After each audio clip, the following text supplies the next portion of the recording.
The first jar burst in the heat before noon. It split with a dull, sour pop on the shelf of the trading post, thick milk crawling down the glass and onto the warped planks beneath. Flies found it almost instantly. The shopkeeper swore, the men standing nearby laughed, and someone said what everyone had already been thinking for weeks now, that no widow, no matter how stubborn, could keep a dairy alive through a frontier summer without losing half of it to rot. Word traveled fast in the valley. By sundown, people were already repeating the story wrong. They said all her milk had gone bad. They said her cows were sick. They said grief had finally loosened her mind. By nightfall, someone said it louder, with more confidence than truth. She should have sold the land while she still could. They never thought to ask why only one jar had spoiled. Mara Cole stood alone at the edge of her pasture as the sun sank low, heat still rising from the ground like breath from a body that refused to cool. Her sleeves were rolled to the elbow, hands white with dried lime and clay. She listened to the insects waking up in the grass and the distant lowing of her cows, and she let the gossip roll past her like wind against stone. She had learned early on that the valley talked whether you listened or not. Her husband had died the previous winter. No heroics, no grand tragedy. He slipped on ice hauling water from the creek, struck his head, and never woke. By spring, she was a widow with 3 cows, 1 young calf, and a dairy operation that everyone expected to fail quietly before summer reached its worst. Instead, Mara started digging. She did not begin with ambition. She began with desperation. Milk spoiled faster than meat in the heat, and salt was too precious to waste on trial and error. She had watched jars curdle overnight in June. She had watched butter sweat itself back into liquid. She had watched the season eat the profits right out of her hands. So she dug. At first it was just a pit. Then it became a chamber. Then another. She worked before dawn and after dark, using the cool hours the way others used prayer. She shored the walls with timber cut from deadfall, lined them with packed earth mixed with clay, and sealed the ceiling low enough that cold would cling instead of rising away. She didn't tell anyone what she was building. That alone was enough to make people suspicious. By early summer, the jokes began. Men passing her land slowed their wagons, just enough to call out questions she didn't answer. Someone asked if she planned to bury the cows next. Someone else said underground milk tasted like dirt. A boy from the valley claimed she was hiding food from the taxman, and his father repeated it with a laugh that carried farther than it should have. Mara kept working. She measured depth by feel rather than numbers. She learned where the ground stayed cool even at noon, where moisture crept in if she wasn't careful, where the air turned heavy if she sealed too much and stale if she sealed too little. She built shelves from rough planks and stone, spaced to let air move slow and steady, not rushing, not still. When the first jars went down there, she waited. She waited through a week of heat that cracked fence posts and sent cattle into the shade before midday. She waited through nights that never cooled enough to bring relief. She waited through the valley's quiet certainty that she was wasting time. The milk did not spoil. It thickened slowly, evenly, the way it should. Cream rose clean to the top. Butter churned without melting back into itself. Cheese set firm instead of sweating apart. When she brought jars back up to the surface, the contrast was so sharp it startled her. Cool glass in her hands while the air burned her lungs. She smiled once. Then she went back to work. The trouble came when she started selling again. The trading post owner noticed first. He noticed because her milk didn't sour on his shelves the way everyone else's did. He noticed because her butter held shape through the afternoon. He noticed because customers came back asking how. He asked her straight out one morning, leaning on the counter with his arms crossed, eyes narrowed more from curiosity than accusation. She told him the truth, or as much of it as he needed. "It stays cool," she said. Cool enough, that was all. By the end of the week, people were talking again.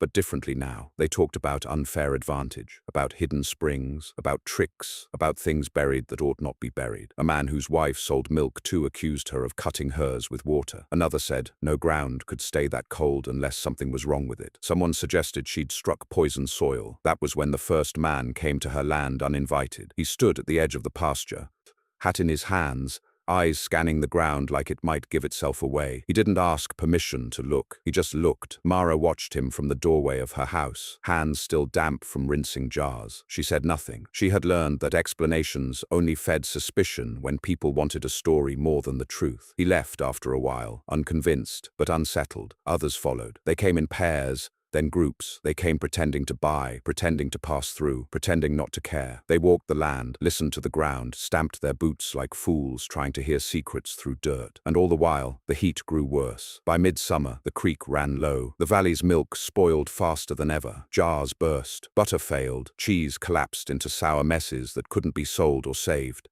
Families started choosing which cows to keep and which to sell before feed ran out. Mara's jars stayed cool. She did not gloat. She did not announce. She simply kept selling, steady and quiet, while the valley watched and counted and waited for her failure. It didn't come. What came instead was envy, sharp and desperate, sharpened further by the sun. And beneath her feet, in the dark, she had carved with her own hands the cold held. By the time July burned its way into August, the valley stopped pretending Mara Cole's dairy was a curiosity and started treating it like a threat. It began quietly, the way these things always do. A missing jar, a fence gate left open, a cow spooked in the night, found limping the next morning with no clear sign of what had startled her. None of it was enough to accuse anyone outright, but all of it carried the same message: you're being watched. Mara did not confront anyone. She tightened her routines instead. She moved her milking earlier, before the sun could turn the air thick. She carried jars down below immediately, never letting them sit in the open longer than necessary. She checked her seals twice. She listened to the ground, literally, ear pressed to packed earth, feeling for vibration, for the faintest suggestion that something above had changed. What unsettled her most wasn't the damage, it was the attention. Men who had never cared about dairy before now spoke as if they'd always understood it. They argued about spoilage times and temperatures at the trading post, voices raised, theories piled on top of each other. Someone claimed cold air sank, someone else claimed it couldn't possibly sink that far.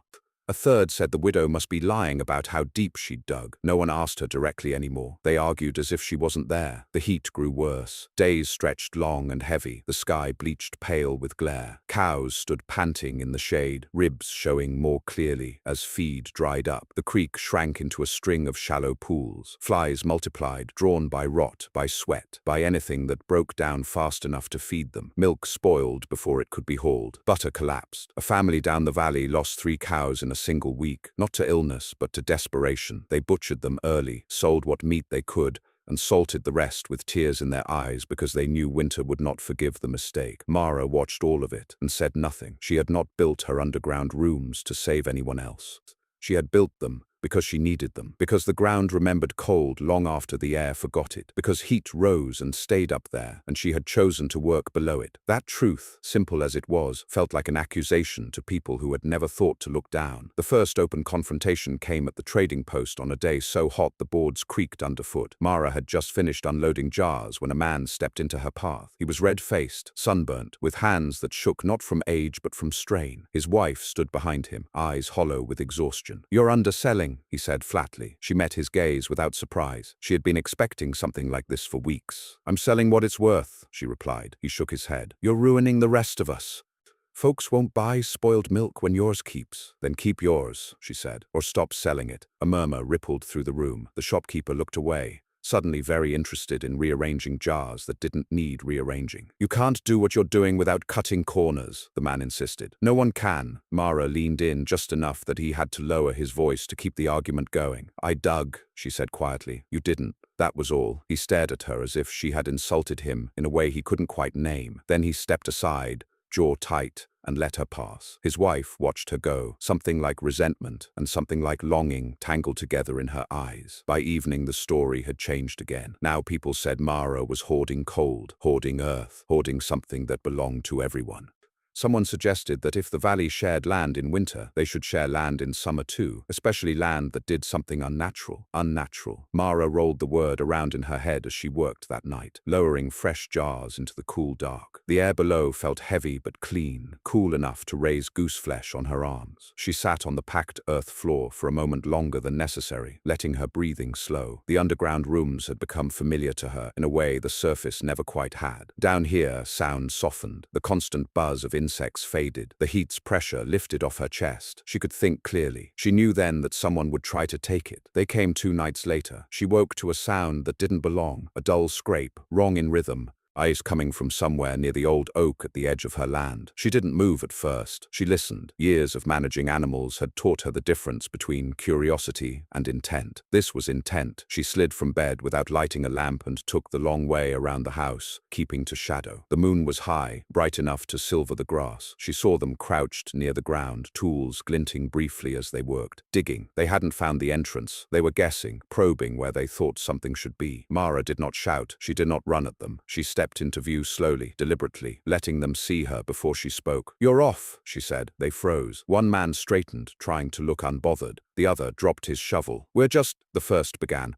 "Off by 6 feet," she finished, "and a yard too shallow." They stared at her now, not sure what frightened them more, the calm in her voice or the certainty. "You think cold lives anywhere you tell it to," she continued. "It doesn't. You have to find where it already wants to stay." One of them laughed, sharp and nervous. "You expect us to believe—" "I expect you to leave," she said, "before you collapse the ground. And kill yourselves." They hesitated. Then reluctantly, they gathered their tools and backed away, eyes never leaving her. She watched them go until their footsteps faded. She stood there a long time after, the night cooling around her. She did not feel triumphant. She felt tired. By morning, everyone knew someone had tried to dig on her land. By afternoon, the valley had decided it was proof enough that she was hiding something worth stealing. The heat broke records that week. Animals collapsed. Children grew listless. Milk spoiled before noon. The trading post stopped taking dairy altogether from anyone but Mara, not out of favoritism, but because everything else was a loss the moment it arrived. That decision lit a fuse no one admitted existed. People began talking about fairness, about sharing, about opening her underground rooms for the good of the valley. Someone even suggested moving milk storage underground collectively, on her land, of course, since she'd already done the work. Mara heard all of it secondhand. She did not attend the meeting they held without her. She stayed underground instead, listening to the slow, steady quiet,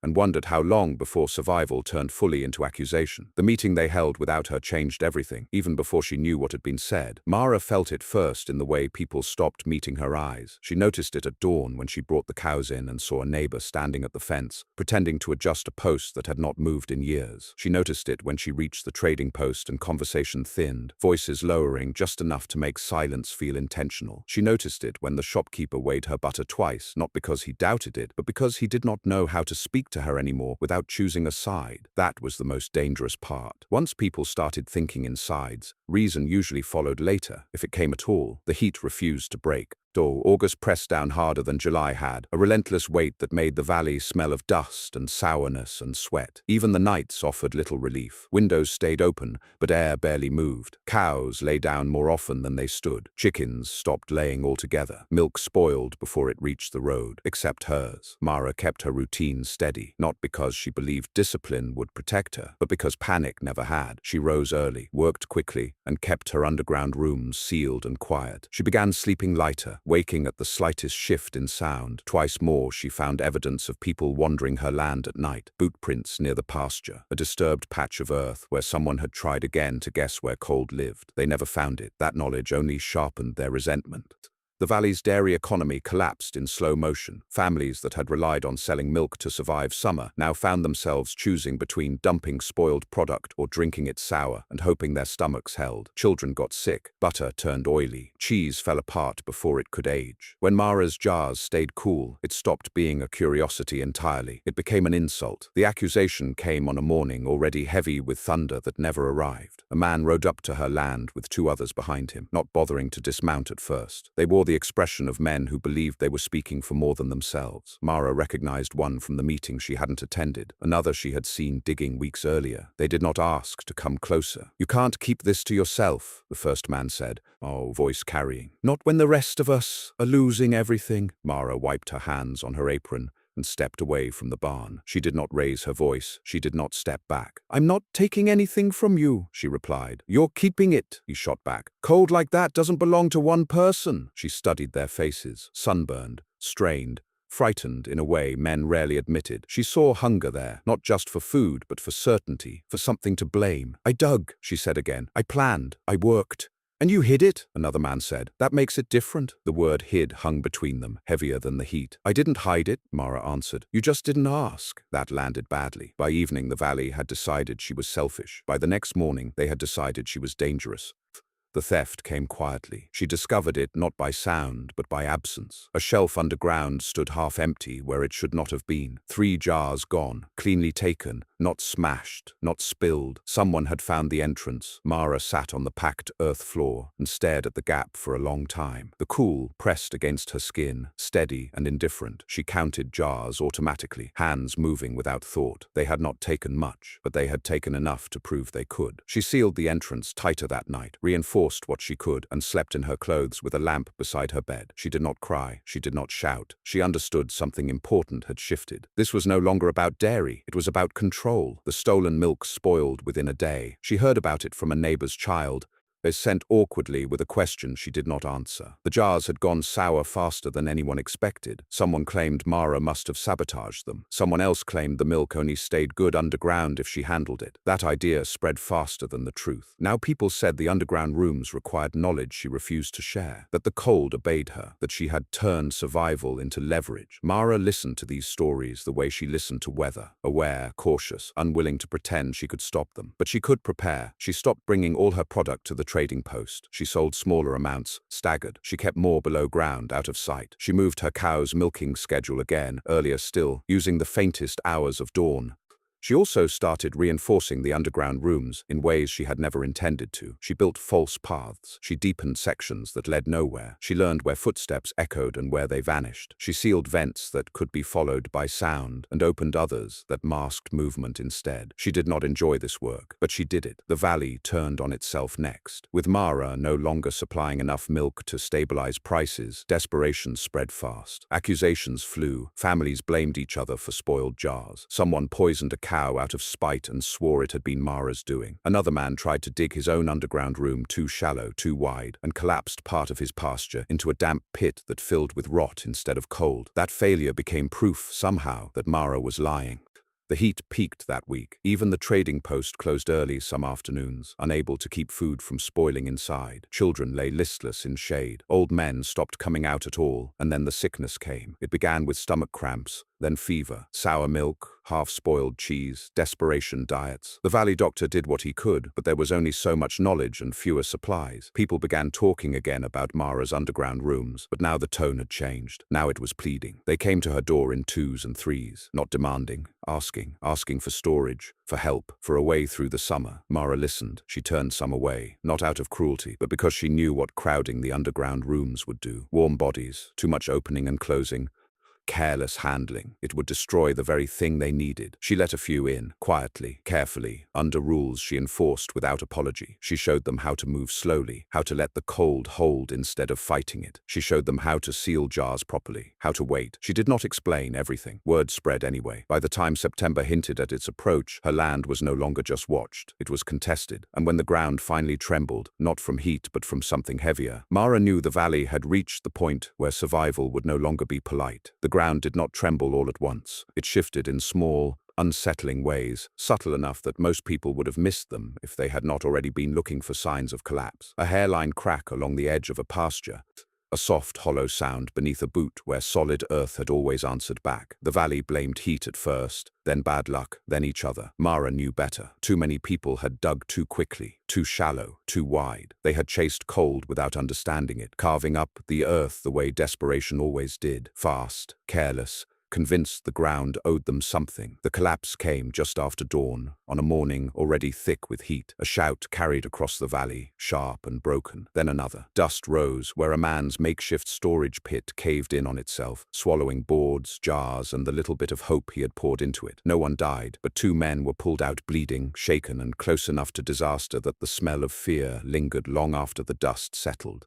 That was when the valley finally went quiet. Not the uneasy quiet of gossip stopping, but the deeper kind, the kind that followed realization. People stood in the road and looked at the ground beneath their feet as if it had turned unfamiliar overnight. By midday, they came to Mara's land again. This time they did not arrive in accusation or pleading. They came slow, hats in hands, voices measured. The same men who had argued against her now stood awkwardly at the fence line, uncertain where authority ended and necessity began. "We can't keep digging like this," one of them said finally. Mara leaned against the barn door, arms crossed, watching them without triumph. She had no desire to see anyone hurt, but she also had no patience left for foolishness. "No," she agreed. "You can't." They shifted, uncomfortable. One glanced back toward the valley, where the heat shimmered above the road like a warning. "You know how to do this," another said, not accusing, stating fact. Mara exhaled slowly. "I know how to do it here," she replied. "On land, I learned inch by inch. What I built took time. And time's what we don't have," someone muttered. That too was true. She considered them carefully, not as a crowd, but as individuals. tired, frightened, thinner than they should have been by this point in the year. She thought of the sickness, of the children lying still in shade, of the valley tearing itself apart, chasing a solution that had been under their feet all along. "You want access," she said, "not answers." They nodded. "You want me to risk what I built so you don't have to lose what you couldn't keep." No one argued that. Mara pushed off the doorframe and stepped forward. "Then we do this one way," she said. "My way, or not at all." They listened. She laid out rules as plainly as she had built the rooms below. Slow, deliberate, unforgiving of shortcuts, limited access, controlled movement, no crowding, no arguing underground, no digging anywhere near her structures, ever again. Anyone who broke the rules lost access permanently. "And if it fails?" one man asked quietly. Mara met his eyes. "Then it fails for all of us." That settled it. They worked together for the first time since spring. Not digging, never digging, but reinforcing, shoring weak ground where others had carved foolishly, filling pits that threatened collapse. Redirecting runoff, stabilizing instead of conquering. Mara supervised more than she labored. She corrected gently when she could, sharply when she had to. She explained just enough for people to understand why the ground behaved the way it did, not how to force it into obedience. Cold, she told them, was not something you created. It was something you preserved. The underground rooms became shared, but not communal. Jars were labeled. Access was scheduled. Movement slowed. Heat was treated like an enemy that punished impatience above all else. It worked. Milk began lasting again. Not everywhere, not perfectly, but enough. Enough to keep children fed. Enough to keep sickness from spreading. Enough to stabilize a valley that had been one bad week away from breaking. And through it all, Mara remained what she had always been. Firm, quiet, unyielding where it mattered. People stopped mocking her without ever quite admitting they'd been wrong. They started calling her practical instead. The first cool night came late that year. September crept in reluctantly, the heat loosening its grip a fraction at a time. When the air finally cooled enough that breath felt easier, the valley exhaled as one. The underground rooms stayed sealed more often now. Milk spoiled less quickly above ground. Butter held again. The emergency passed, not with celebration, but with relief so deep it left people exhausted. One evening, as Mara sealed the last jar and climbed back into the fading light, she found the valley quiet in a way it had not been all summer, not tense, not waiting, simply resting. She stood for a long moment and looked out over land that had nearly torn itself apart, chasing what she had found by listening. The cows shifted in their pasture. The creek murmured faintly, still low, but moving. The air smelled cleaner. She thought of her husband then, not in grief, but in memory, of how he used to say the land told you what it needed if you were willing to hear it. She had heard. Others finally had too. By the time autumn settled in fully, no one spoke of underground dairies as madness anymore. They spoke of patience, of limits, of knowing when not to dig. And long after the summer that nearly broke the valley faded into story, the cool beneath Mara Cole's land remained, not as a secret, not as a weapon,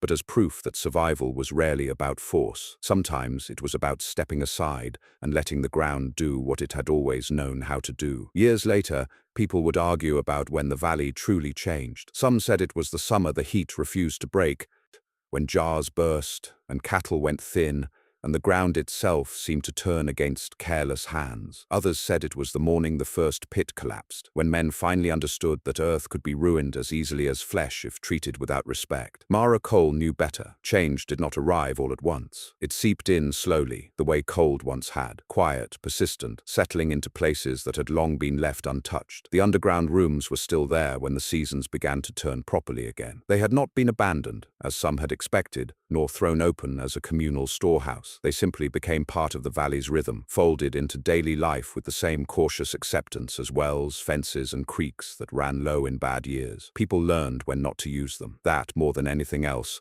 marked the difference. The first winter after the heat came early and sharp, catching a few families unprepared. But there was no panic this time. Milk froze above ground, cracked jars split, but the underground rooms remained steady, cool, not cold, holding what they had always held best. Butter kept, cheese aged properly. No one grew sick. Spring followed, muddy and uncertain. Summer came again, hot but not cruel. The valley watched carefully. When the heat returned the next year, not as vicious but still demanding, the difference showed itself in smaller ways. People milked earlier. They shaded their storage. They accepted loss without chasing shortcuts that would cost them more later. No one dug recklessly anymore. The ground bore fewer scars. And still, Mara's underground rooms endured. Mara aged into the work, not visibly at first, She remained lean, steady, her movements economical, her routines unchanged. But years pressed quietly at her shoulders. Her hands stiffened in winter. Her knees protested more after long days underground. She learned to pace herself not out of pride, but necessity. Others noticed. Where once she had been the subject of mockery, then suspicion, then reluctant reliance,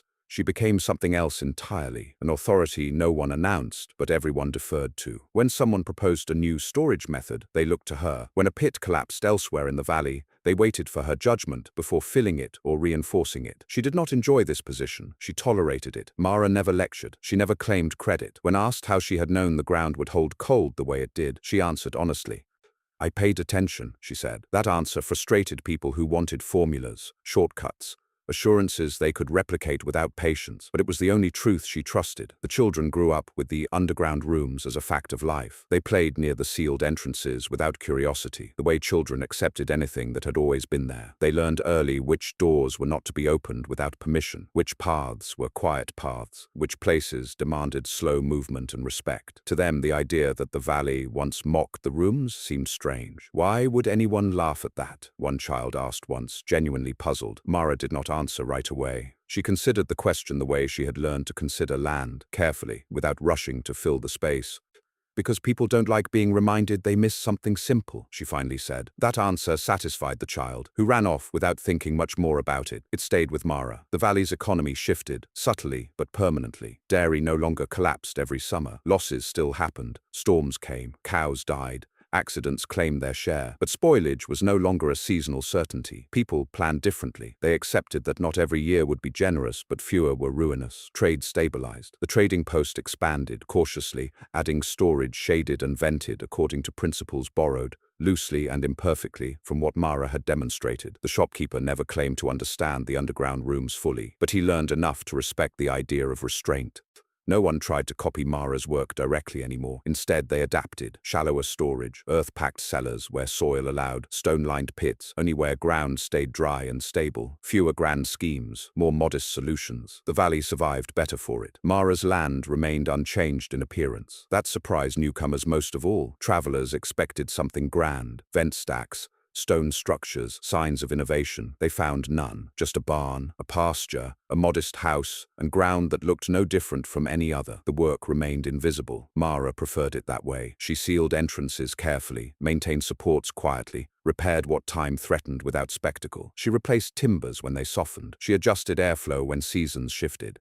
She never expanded beyond what she could manage alone. People offered help. She accepted some, declined others. The underground rooms were not sacred to her. They were practical, and practicality demanded limits. One summer, years after the first crisis, the heat returned in force. Not as brutal as before, but enough to test habits grown comfortable. The valley responded differently this time. Milk losses rose, but not catastrophically. Storage tightened. Access schedules resumed without argument. People remembered what had happened last time they ignored warning signs. Mara watched from a distance. She intervened once, only once, when a younger man proposed expanding storage too quickly, too close to existing structures. She did not forbid him outright. She walked him to the site, pressed her palm to the ground, and asked him to listen.